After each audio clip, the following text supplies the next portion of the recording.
Today we're going to learn how to find the inverse of a function using points and graphs and using algebra. So if you have your Algebra 2 textbook, you can follow along and fill in blanks as you go. If you don't have your textbook, that's okay. You'll just need a piece of paper and pencil and follow along as we go through. So we're going to look at inverse functions, and try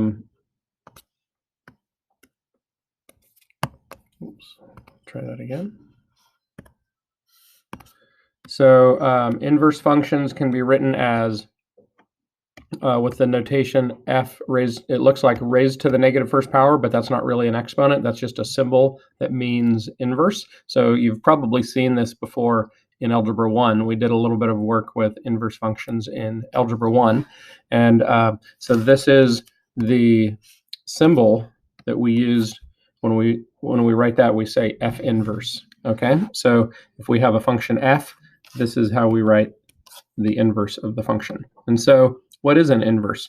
Well, an inverse is where all the x and y values are reversed, or the domain and range are reversed. So this original function has the point -4, -2, and so if we switch those, then that would be -2, -4. So if you switch the x and the y values, then you're also switching the domain and range. So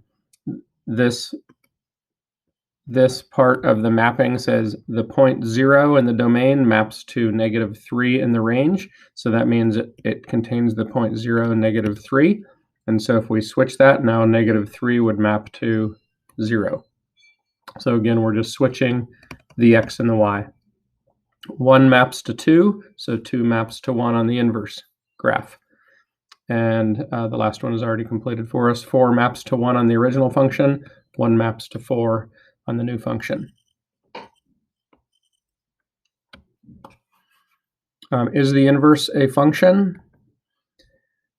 What we're looking for is we want to make sure there are no repeated x values. And so when we look at the numbers in the domain, there are no repeated x values.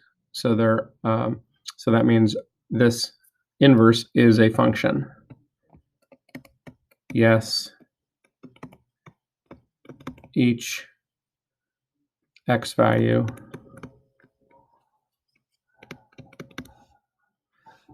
maps to exactly one y value. So if we had a situation like this next problem where 2 maps to 2 different numbers, when we do the inverse, 2 would map to 1 and 2 would map to 4. And so now our original relation is a function, but the inverse is not a function. This is not a function because we have an x value that maps to 2 different y values. And so if we looked at, remember in algebra, one of the ways that we could tell if a graph was a function was to see if it passed the vertical line test. So if you graphed a parabola like this, that is a function because you can drag a vertical line. Let me put a vertical line here. So if I put a vertical line here,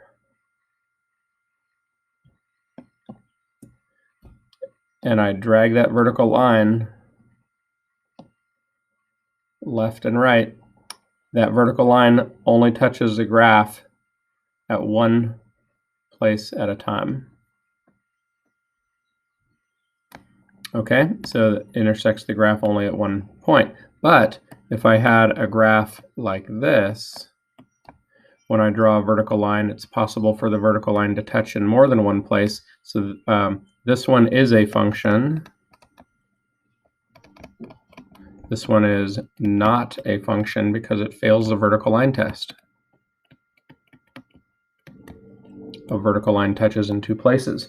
So relating that back to this example, if I plotted both of these points, this would be the point 2, 1, and the point 2, 4. So there's 2, 1 and 2, 4. A vertical line would pass through both of those at the same time, so that's why it is not a function.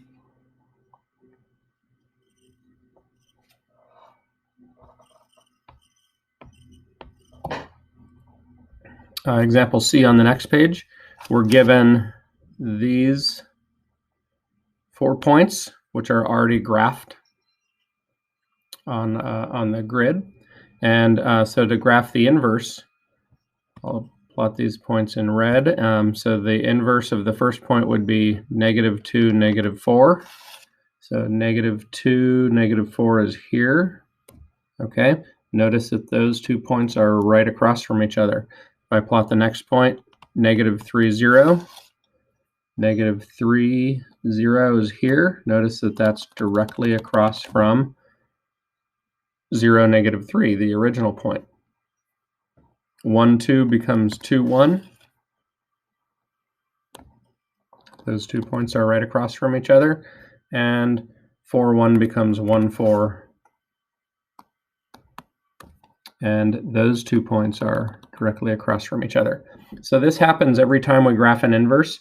This dotted line down the middle is called y equals x. And it's called y equals x because remember, y equals mx plus b. If our slope is 1 and our y-intercept is 0, then that's going to give us this dotted line that has a slope of 1 and a y-intercept of 0. So this is the line y equals x. Whenever we graph a function and its inverse, all the corresponding points will be mirror images of each other across the line y equals x, which means if you fold your paper along this, what's now a green line, if you fold your paper across that green line, the black points will land right on top of the red points and vice versa. So that's an important relationship to recognize, is that when we graph a function and its inverse, they are always mirror images of each other across the line y equals x. So f and f inverse are mirror images of each other across the line y equals x. Okay, we'll skip that one. And then on the next page is finding inverses algebraically. And the author uses these 4 steps, and they show that in this first example. So first, they, instead of using the f of x notation, they replace the f of x with the letter y. And then they solve for x. So they go through the steps to get x by itself, which they have here. And then they go through the steps to, or then they actually just switch the x and the y. And then they replace this y with the symbol for f inverse. And that is the inverse function that you get when you follow that process. So you can do those steps. I usually do this steps in a slightly different order. I do step 3 first. So when I do the example, you'll see I do this step first, and then instead of solving for x, I solve for y in terms of x, and then all the other steps are the same. So I do step 3 first, but it doesn't matter if you want to follow the steps the same way the author does, or if you want to follow the steps the way I do it, you're going to get the same answer in the end. So you see the steps here on what the author did for example A. I'm going to go ahead and do the same exact problem over here on the side. So actually this would go after step 1. And so step one by my method is, or by both methods, is to replace y with, or replace f of x with y. So we'd write y equals 3x plus 4. And then I do the switching x and y at this stage. And so that is x equals 3y plus 4. And now we want to get y by itself. So in other words, solve for y. So first I'll subtract 4 from both sides. X minus 4 equals 3y. And then I'll divide both sides by 3. And so now I have y equals x minus 4 divided by 3, or y equals x minus 4 divided by 3. And so now the last step then is to replace y with f inverse. So we get f inverse is equal to x minus 4 over 3, which is the same answer they got here. And by the way, that is also, if you divide the 3 into both of those, you could also write that as 1/3 x minus 4/3. And so we see the graphs of both lines here. So this is the original, this is f inverse. Notice that they again are mirror images of each other across this green line, which is y equals x. Okay, so now I would like you to try example B. So you can follow the author's method if you want, or you can you could just ignore all these blanks and do it your own way or my way over on the side, and graph both lines and see if they are mirror images of each other. So go ahead and pause your video, try example B all the way through until you have a completed graph, and then press play when you're ready to compare.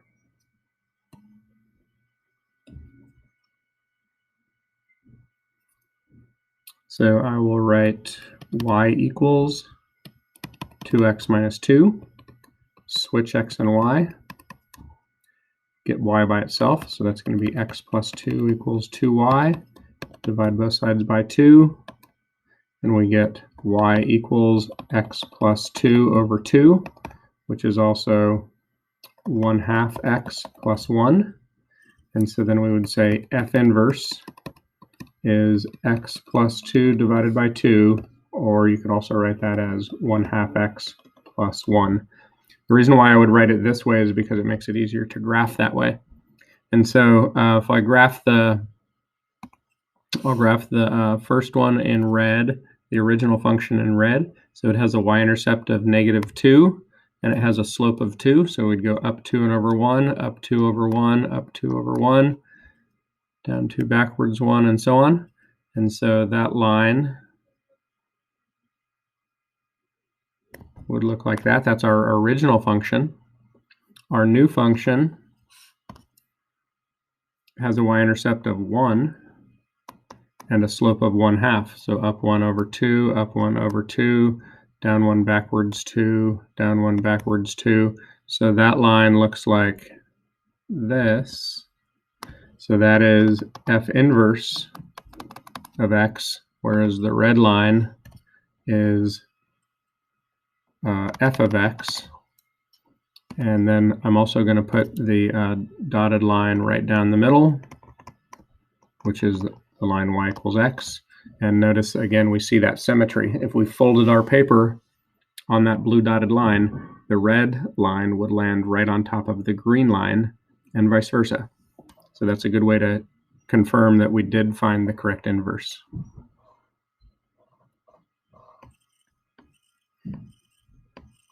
Okay, and so for our last example today, I want you to go ahead and try problem 5 by either method, by the author's method or by my method, for finding the inverse, and then again graph both the function and its inverse. So pause your video and press play when you're ready to compare.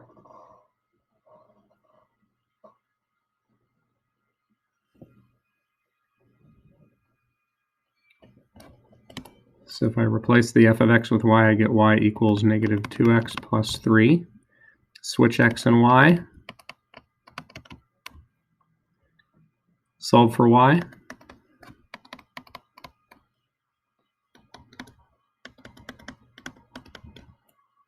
So we get y equals negative x minus 3 over 2, which is also negative 1/2 x plus 3/2. And so then we can change it to the inverse notation. F inverse of x is negative 1/2 x plus 3/2. And so that graph has a y-intercept of 3/2, which is 1.5. So that's here. And a slope of negative 1/2. So down 1 over 2. Down 1 over 2. Up 1, backwards 2. Up 1, backwards 2. So that line would look like that. The graph of the original function has a y-intercept of 3 and a slope of negative 2. So down 1 over 2, sorry, down 2 over 1, down 2 over 1.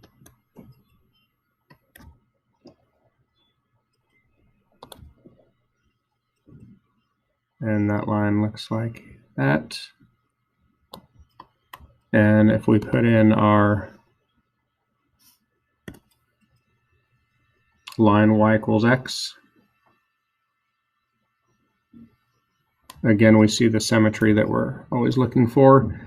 If we fold on that black line, the red graph would land exactly on top of the blue graph and vice versa. So that completes our lesson on finding inverses. Have a great day.